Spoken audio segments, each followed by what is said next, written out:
Sir, ഈ biofuel market ഇന്ത്യയിൽ കുതിച്ചുകൊണ്ടിരിക്കുകയാണ് അല്ലെ?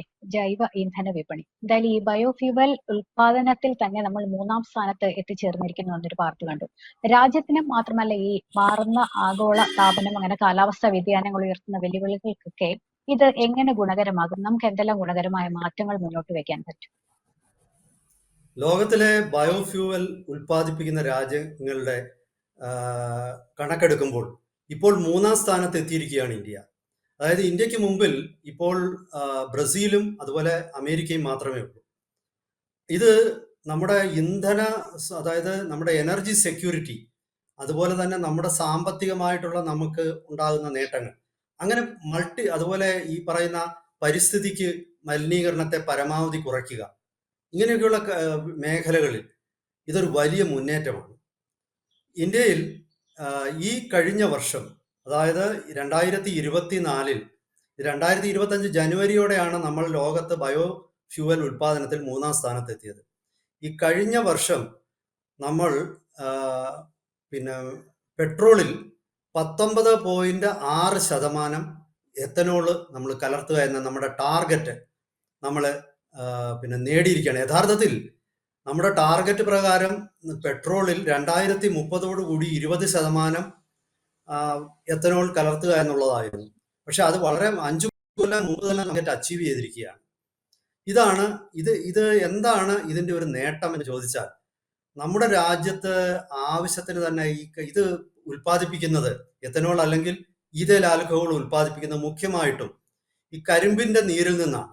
മൊളാസസ് എന്ന് പറയുന്ന കരിമ്പ് നീരിൽ നിന്നും പുളിപ്പിച്ചെടുക്കുന്ന ഒരു വസ്തുവിൽ നിന്നാണ്.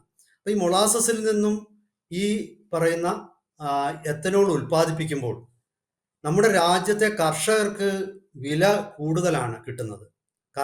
കാരണം ഇന്ത്യക്ക് ആവശ്യമുള്ള പഞ്ചസാര ഇന്ത്യ ഉൽപ്പാദിപ്പിക്കുന്നുണ്ട്. ഇവിടെ ഈ കരിമ്പ് ഉൽപാദനത്തിൽ നിന്ന് ഒരു ഭാഗം നമ്മൾ എത്തനോൾ ഉൽപാദനത്തിലേക്ക് തിരിച്ചുവിട്ടാൽ നമ്മുടെ രാജ്യത്ത് ഭക്ഷ്യക്ഷാമം, പഞ്ചസാര ക്ഷാമമൊന്നും നമ്മുടെ നാട്ടിൽ ഉണ്ടാവില്ല. ഒരുപക്ഷെ നമ്മുടെ കയറ്റുമതി കുറച്ച് കുറയും. പക്ഷെ അതിനേക്കാൾ അധികം നമ്മൾക്ക് ഇതുകൊണ്ടുള്ള പ്രാഥമികമായ പ്രയോജനം കാർഷിക മേഖലയിൽ നിന്ന് തന്നെ തുടങ്ങുകയാണ്. അതായത് ഇന്ത്യയിൽ ഇപ്പോൾ 132 ഡെഡിക്കേറ്റഡ് എത്തനോൾ മാനുഫാക്ചറിങ് ഫെസിലിറ്റീസ് ഉണ്ട്. ആ ഡെഡിക്കേറ്റഡ് ഫെസിലിറ്റീസ് എന്ന് പറയുന്നത് ഈ ഇന്ധനത്തിന് ആവശ്യമായ എത്തനോൾ ഉൽപ്പാദിപ്പിക്കുക എന്നുള്ളതാണ്. അത് 131 കേന്ദ്രങ്ങളിൽ നിന്നും ഇപ്പോൾ നടക്കുന്നുണ്ട്. ഞാൻ ഇന്നലെ നമ്മുടെ പെട്രോളിയം മന്ത്രി ഒരു ഹർദീപ് പുരി, അദ്ദേഹത്തിന്റെ ഒരു പ്രസംഗം, അദ്ദേഹം പറഞ്ഞ ഏതാണ്ട് 745 കോടി ലിറ്റർ ഈ എത്തനോൾ അഥവാ ഈഥൈൽ ആൽക്കഹോൾ ഇന്ത്യ ഈ കഴിഞ്ഞ വർഷം ഉൽപ്പാദിപ്പിച്ചു. അത് ഒരു വലിയ നേട്ടമായിരുന്നു. അങ്ങനെയാണ് ഇന്ത്യ ഇഥനോൾ ഉൽപാദനത്തിൽ, ബയോഫ്യൂവൽ ഉൽപാദനത്തിൽ 3-ാം സ്ഥാനത്ത് എത്തുന്നത്. പിന്നെ അടുത്ത ഒരു പ്രത്യേകത എന്താണെന്ന് ചോദിച്ചാൽ, നമുക്കറിയാം നമ്മുടെ നാട് വൻതോതിൽ ക്രൂഡ് ഓയിൽ ഇറക്കുമതി ചെയ്യുന്ന ഒരു രാജ്യമാണ്. ശരിക്കും ലോകത്തിൽ 3-ാം സ്ഥാനത്താണ് ഇന്ത്യ. ക്രൂഡ് ഓയിൽ 2-ാം സ്ഥാനത്താണ്. ഉപഭോഗത്തിൽ 3-ാം സ്ഥാനത്തുമാണ്. അമേരിക്കയും ചൈനയുമാണ് നമ്മളെക്കാൾ ഉപഭോഗമുള്ള രാഷ്ട്രങ്ങൾ. പക്ഷെ ഇറക്കുമതി ചെയ്യുന്നത് ചൈന കഴിഞ്ഞാൽ ഇപ്പോൾ ഇന്ത്യയാണ്. കാരണം അമേരിക്കയുടെ ആവശ്യത്തിനുള്ള ക്രൂഡ് ഓയിൽ അവിടെ തന്നെ ഇപ്പോൾ ഉൽപ്പാദിപ്പിക്കുന്നുണ്ട്. മാത്രമല്ല അമേരിക്ക ഇപ്പോൾ എക്സ്പോർട്ടും ചെയ്യുന്നുണ്ട്. അങ്ങനെ വരുമ്പോൾ ഇന്ന് ലോകത്തിലെ ഏറ്റവും വലിയ ക്രൂഡ് ഓയിൽ ഉൽപ്പാദകർ 3 രാജ്യങ്ങൾ. അത് ഒരുപോലെയാണ്. America, Saudi Arabia, Russia. ഇങ്ങനെ 3 രാജ്യങ്ങളാണ് ലോകത്തിൽ ഏറ്റവും അധികം ക്രൂഡ് ഓയിൽ ഉൽപ്പാദിപ്പിക്കുന്നത്. അവരുൽപ്പാദിപ്പിക്കുന്നത് ദൈനംദിനം എനിക്ക് തോന്നുന്ന ഏതാണ്ട് 11 തൊട്ട് 13 ദശലക്ഷം മില്യൺ ടണ്ണാണ് അവര് ഉൽപ്പാദിപ്പിക്കുന്നത്. ടൺ അല്ല, ബാരലാണ്. അങ്ങനെ 10 തൊട്ട് 13 ദശലക്ഷം ബാരൽ വരെ ആണ് ദൈനംദിന ഉൽപ്പാദനം. ചിലപ്പോൾ അത് കൂട്ടാൻ കുറയ്ക്കാം. പക്ഷെ എങ്കിലും ഈ 3 രാഷ്ട്രങ്ങൾ ഏതാണ്ട് ഒരുപോലാണെന്ന് ക്രൂഡ് ഓയിൽ ഉൽപ്പാദനത്തിൽ. പക്ഷെ ഇന്ത്യയെ പോലൊരു രാജ്യം ഒരു വർഷം ക്രൂഡ് ഓയിൽ ഇറക്കുമതിക്ക് വേണ്ടി ചെലവാക്കുന്നത് ഏതാണ്ട് 130 ബില്യൺ US$-ലധികമാണ് നമ്മളുടെ ചെലവ്. ശരിക്കും പറഞ്ഞാൽ ക്രൂഡ് ഓയിൽ ഉൽപ്പാദനം മാറ്റിക്കഴിഞ്ഞാൽ ഇന്ത്യയുടെ ബജറ്റ് മിച്ച ബജറ്റായിരിക്കും. കാരണം മറ്റു മേഖലകളിലൊക്കെ നമ്മൾ എക്സ്പോർട്ട് ചെയ്യുന്ന ഒരു രാഷ്ട്രമാണ്. അത് കാർഷികോൽപ്പന്നങ്ങളാവട്ടെ, അതല്ലെങ്കിൽ മത്സ്യമാകട്ടെ, അതല്ലെങ്കിൽ പൗൾട്രി, അതല്ലെങ്കിൽ പാലുൽപ്പന്നങ്ങൾ, ഡയറി ഉൽപ്പന്നങ്ങളാവട്ടെ, അതിലെല്ലാം തന്നെ ഇന്ത്യ ശരിക്കും ഒരു നെറ്റ് എക്സ്പോർട്ടറാണ്. പക്ഷെ ഇന്ത്യ ഈ ക്രൂഡ് ഓയിൽ ഇറക്കുമതി ചെയ്യുന്നു. അത് നമ്മൾ മനസ്സിലാക്കേണ്ട ഒരു കാര്യം, ഇന്ത്യ ഇറക്കുമതി ചെയ്യുമെങ്കിൽ ഇന്ത്യ ഇതിൽ പകുതിയോളം അത് പിന്നെ വാല്യൂ ആഡഡ് പ്രോഡക്ട്സ് ആക്കി മാറ്റി തിരിച്ച് കയറ്റുമതി ചെയ്യുകയാണ്. ലോകത്തില് ഈ പിന്നെ റിഫൈനറി കപ്പാസിറ്റിയുടെ കാര്യത്തിൽ ഇന്ത്യക്ക് 5ാം സ്ഥാനമാണ്. ശരിക്കും ഗൾഫിലേക്ക് പോലും നമ്മൾ ഇവിടുന്ന് പെട്രോളും ഏവിയേഷൻ ഫ്യൂവലും അതുപോലെ ഹൈ ക്വാളിറ്റി ഡീസലും ഒക്കെ നമ്മൾ ഉൽപ്പാദിപ്പിച്ചിട്ട് നമ്മൾ ഗൾഫിലേക്ക് പോലും കയറ്റുമതി ചെയ്യുന്നുണ്ട്. കാരണം നമുക്ക് ഈ റിഫൈനിങ് കപ്പാസിറ്റി ഗൾഫിന് ഇല്ലാത്തത്ര. ഗൾഫിൽ ക്രൂഡ് ഓയിൽ ഉൽപ്പാദനമാണുള്ളത്.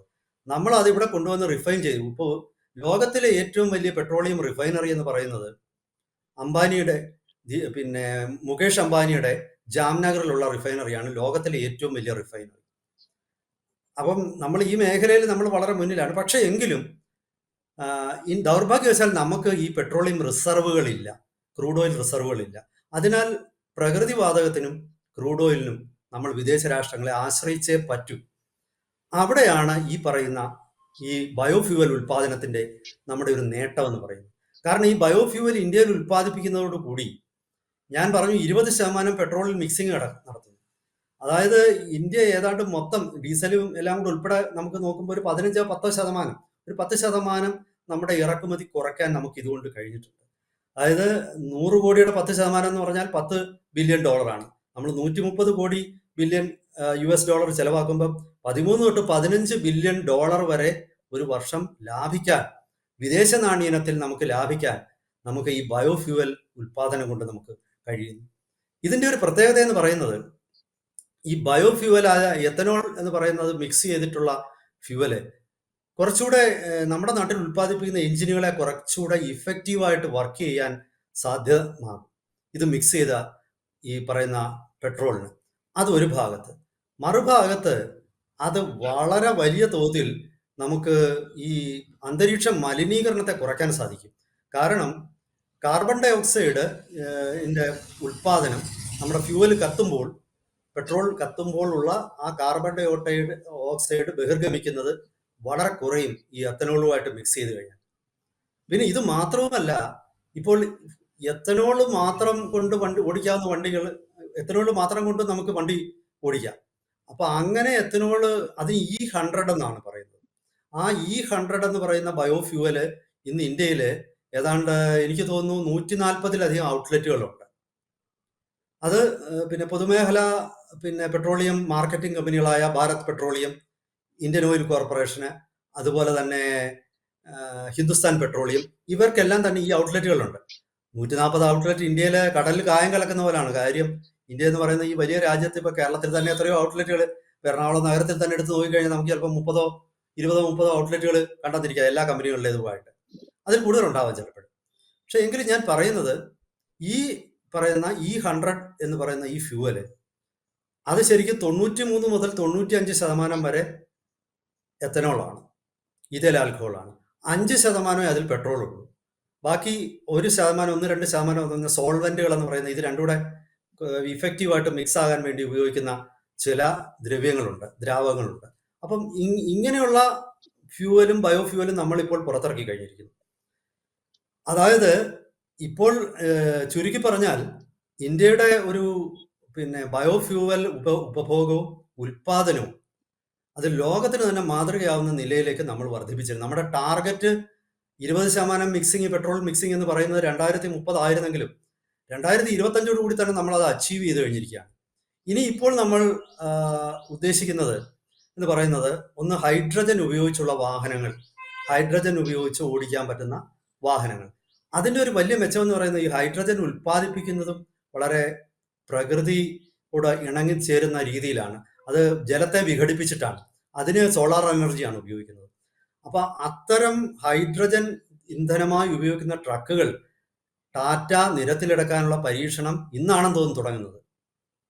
ഇന്ന് ഉച്ചയ്ക്ക് എന്തോ ആണ് അവരുടെ ആദ്യത്തെ പരീക്ഷണം. ഇന്ന് ഇന്ത്യയുടെ ആദ്യത്തെ അത്തരം വാഹനം റോഡിലിറക്കും.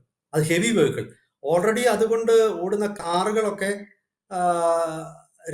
ചിലടത്ത് ഇപ്പോൾ പുറത്തു വന്നിട്ടുണ്ട്. പക്ഷെ അതൊരു വ്യാവസായിക അടിസ്ഥാനത്തിലൊന്നും ഉൽപാദനം ഉടനെ തുടങ്ങുമെന്ന് പ്രതീക്ഷിക്കുന്നില്ല. ഹൈഡ്രജൻ എഞ്ചിൻ ഉപയോഗിക്കുന്ന ട്രെയിനുകൾ, നമ്മൾ അതിനെക്കുറിച്ചൊരു വാർത്ത ചെയ്തിരുന്നു, ഒരു സ്റ്റോറി ചെയ്തിരുന്നു. ഹൈഡ്രജൻ ഹൈഡ്രജൻ ഇന്ധനമായിട്ടുള്ള ഉപയോഗിക്കുന്ന എഞ്ചിനുകൾ ഉള്ള ട്രെയിനുകൾ നമ്മൾ ഇപ്പോൾ പരീക്ഷിക്കുന്നുണ്ട് ഹരിയാനയിൽ.